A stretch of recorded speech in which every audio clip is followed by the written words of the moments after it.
Hello, welcome to the channel. I'm Jenica, nice to meet you. And in the first video of this channel, we're gonna do a reading wrap-up of all the books that I read in January. For some background, I've been in such a reading slump because I started a job a few months back at this point, and it's starting to take a lot more time than I thought because instead of 9 to 5, it's more of an 8 to 5, and there's a longer commute, so I've been really having to adjust to the new schedule and kind of having to use my brain in a way different way. So reading has been on the back burner. I've not been wanting to think and focus on a book, but 2026 is where we're going to get back into it.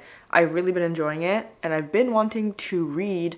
It's just I have to force myself a little bit and then we can get back into it. And then one last admin thing before we get into the books.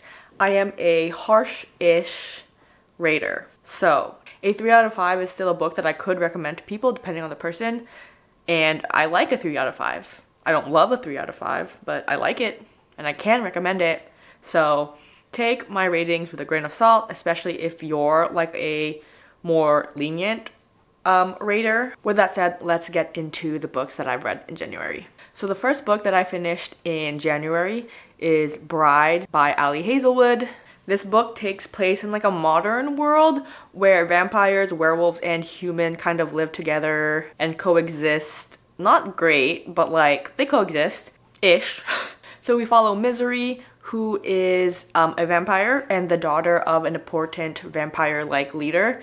And then we follow Lo, who is the alpha werewolf to some pack. And then we follow the progression of their relationship after their marriage of convenience, or their political marriage. While it is a romance, there are some like subplots of like a mystery in there, and I won't say it was like a good mystery. I mean, the mystery's there, but was it great?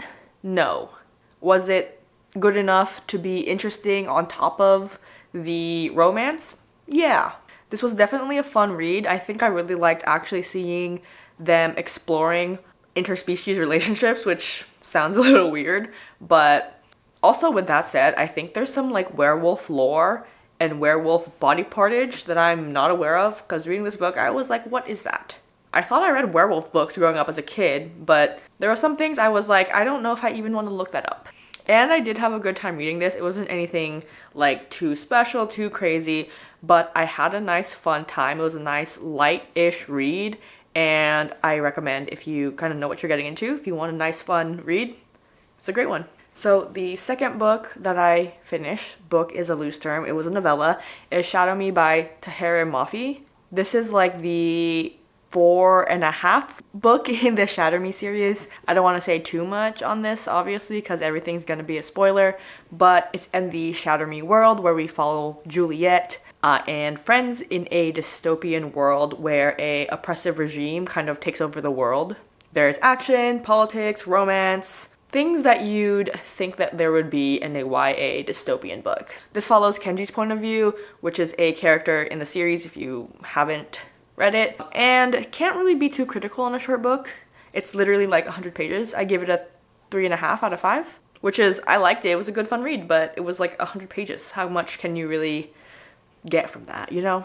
And then I read Defy Me, again by Tahereh Mafi, which is the full book after Shadow Me. Again, too many spoilers, but Juliet finds out some things about her life and about the world in general, starting to really like put things together and getting a better picture of like what's actually going on in the world.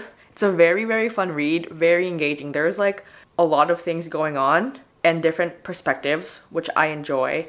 And it's all following, obviously, one plot, but you see different sides of the plot, which is really, really interesting. This book and this series definitely gives that vibe of back then, the YA dystopian, but very, very good and fun time. And then the next book that we finished was Deep End by Ali Hazelwood, another Ali Hazelwood book this month. I did not like this book. So before I get into that, we're following Scarlett and Lucas. Scarlett is a competitive diver at Stanford, and Lucas is also a competitive swimmer who has also been in the Olympics. Scarlett's dealing with an injury that she's physically, technically fully recovered, but is going through some mental things because of the injury and like things that occurred around it. And then Lucas is there to kind of help her through some things and figure out some things. And I'm gonna be reading my screen because there's like a quote I want to read.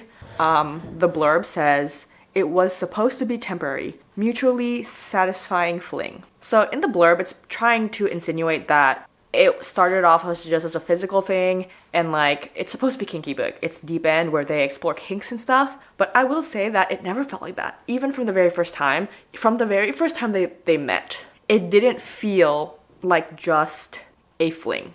Even when they weren't even together, nothing for some reason felt like it was just a fling. And then I don't want to go into too much. I'm already going to make a deep dive on deep end type of video because I have a lot of things to say, and if I start, I'm not going to stop.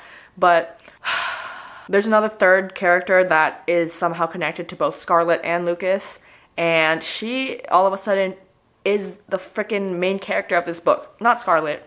And then this like whole book makes me think about like being a girl's girl and being like a pick-me, and I'm just like, what is going on here? And then there were some plot points, or I would say like themes in this book that kept getting brought up, but then like had no meaning at all.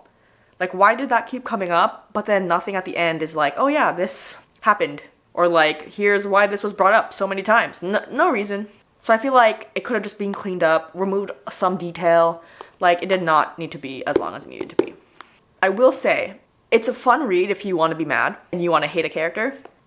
Because I did have fun a little bit hating someone. But if you like the blurb, and that's what's getting you to read this book, I would not read it. Because the blurb and what the actual story is don't align at all, at least in my eyes. And that's why I rated this book so low. So that's deep end. And then the last book that I read in January is The Right Move by Liz Tomfordy. I heard someone say that it's actually Tomfordy and not Tomford, but if I'm wrong, please correct me. This is book 2 in the Windy City series, which is an interconnected standalone series. If you're gonna read this book and don't know anything about the world, this might be a spoiler because the whole premise of this first book, something happens in the first book to lead up to this point. So I would click away if you don't want a spoiler.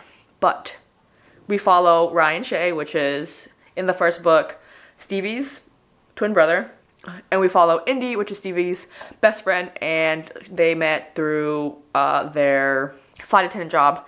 But due to a very long-term relationship breakup on Indy's side, she has to move in with Ryan because Ryan's kind of her only choice. And they end up fake dating for Ryan's general manager, and because Indy's going to a wedding and doesn't want to show up alone. I originally wasn't really feeling it. I didn't like the way that Indy and Ryan kind of started the relationship. It was very insta-lust. But as I continued to read the book, I felt like that the way that they were interacting with each other is actually very, very realistic. I mean, obviously, he's a NBA star, which is probably not realistic. They're rich and famous, which is not very realistic for most people. But in terms of like the way that they react to each other and like their emotions towards each other is what I would assume how couples kind of get together now, which is sometimes, for some people, very physical relationship forward before actually like getting to know each other. But with that said, I realized how this can be actually very realistic more than anything. One thing I did find unrealistic, other than the rich, famous, all that stuff, is that she was with her ex for 12 years and then instantly falls in love. Oh, that's a spoiler. And there was no kind of plot point of, is this a rebound? Or even like, oh, I'm gonna be alone and learn to love myself first. So that was like kind of odd and like from one relationship to another really fast, but sometimes, you know, when you know, you know. In a relationship, sometimes when you know, you know. Otherwise, it was a really fun read. The beginning, as I said, wasn't much of a fan and was a little slow to me. Slow but fast, because they kind of get into their feelings really fast. Otherwise, I would say it was a fun read. Not a fan too much of, like I said, them and their developing relationship and the kind of the beginning of the book, but the latter half of the book where kind of the problems occur and like all that, I really enjoyed and had fun reading. Somewhat of a very mature relationship, and it's hard to make mature relationships really problematic, but I think this did a decent job in that. And those were my January reads. Let me know what you guys read down below. Maybe if I haven't read any of them, I will put them on my February TBR. And that was that. I hope you guys enjoyed it. Bye.